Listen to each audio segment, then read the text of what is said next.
What is RPM? YouTube has recently added the new metric into the dashboard. Under Analytics, under Revenue, you'll see the old-fashioned CPM and now RPM. RPM is new, and RPM has been placed there because it's important for YouTube in some way, shape or form to teach you that. That's why it's been given such a high priority. And normally when they do something like this, it's something that you need to pay attention to. Just like when they moved watch time to the top and they started talking about watch time more, it meant that they was focusing on watch time more often. RPM is what you earn from your channel. This is exactly what you get from the slice of the revenue of every ad and every sticker and every super chat that is sent to you. So how is this any different to CPM? Well, CPM is your entire channel and the advertisers before YouTube takes money away from you. When you sign up for an AdSense account, you'll have a deal of around about 35 to 40% of the income. The other 60 to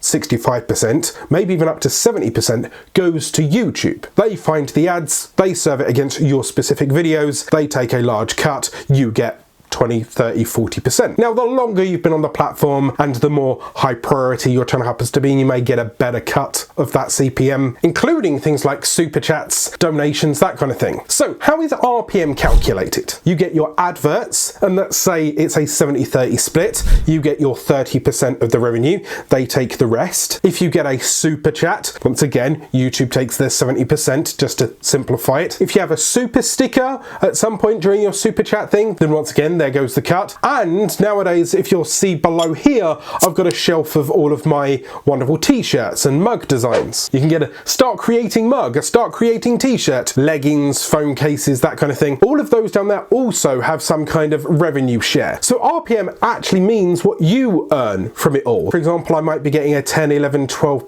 CPM. So for every 1,000 views in theory, my videos or my channel earns 12, 13, 14 bucks, but my RPM is what hits my bank account in a month's time. So let's say my RPMs are around about $4 for every 1,000 views. Once YouTube's taken out all of their cuts of my t-shirts and my super chats and stuff like that, then I would get that $3, $4, whilst YouTube makes the remaining $7, $8, $9 from the rest of the CPM. Why is RPM important? Well, it's important because it now clarifies exactly what you earn. For a very long time, you used to look at the CPM and then kind of guess, or you'd look at your 1,000 views per month and then you'd have a look at a figure and then you'd realize, okay, 10,000 views gets me X amount, 100,000 views got me X amount, and then you started working out in your head that that's your channel average and it would go up when you got more views. That's why most people suggest that it's maybe $1, $2 or $3 per 1,000 view, when truly it's not. Because if a video is seen 1,000 times, it doesn't always have adverts against it every single time. And if you're doing live streams, for example, you're sat there for 3 or 4 hours maybe getting a load of channel donations, then you may not get thousands of views, but you might be getting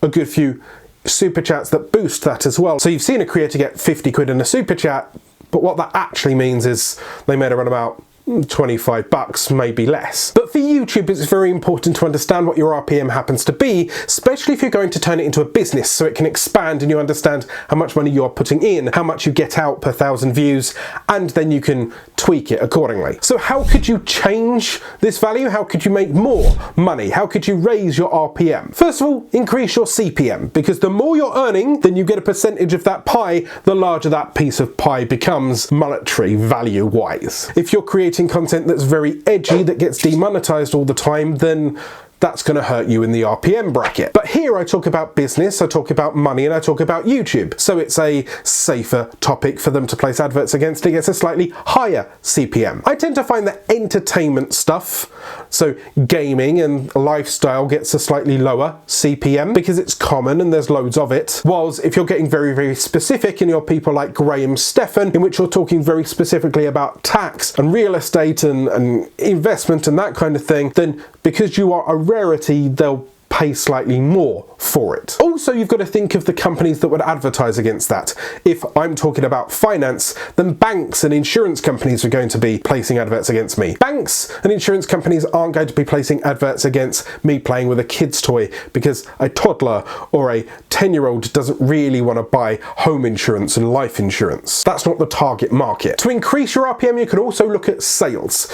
Therefore, the more t-shirts you buy, the better cut you might get. This is thinking on the YouTube platform in itself. If obviously you sell stuff outside the YouTube ecosystem, YouTube doesn't take a cut at all. So if you wanted to buy some thumbnail templates, for example, or you wanted to use any of my affiliate links, there's links down below where you can buy those kind of things and you have those kind of arrangements elsewhere. Or if you hire me directly as some kind of coach, then I would not have to give YouTube their 70% slice and you get an hour of my time, for example. The RPM is only calculated on the platform. Here, what they earn. Here, what is funneled through YouTube and AdSense and spat out at the other end. But you can boost that by selling more t-shirts or encouraging more super chats. You've got those funky little stickers. You can look for donations. You can figure out some way that you could do a Q&A with them super chatting you, or you can do channel audits. Some channels do that. But once again, anything that comes through the YouTube platform will then be sliced down into revenue shares, which then create the RPM. But in theory, if you've only got a video that only has adverts, then that would have standard CPM. But if that video then also has super chats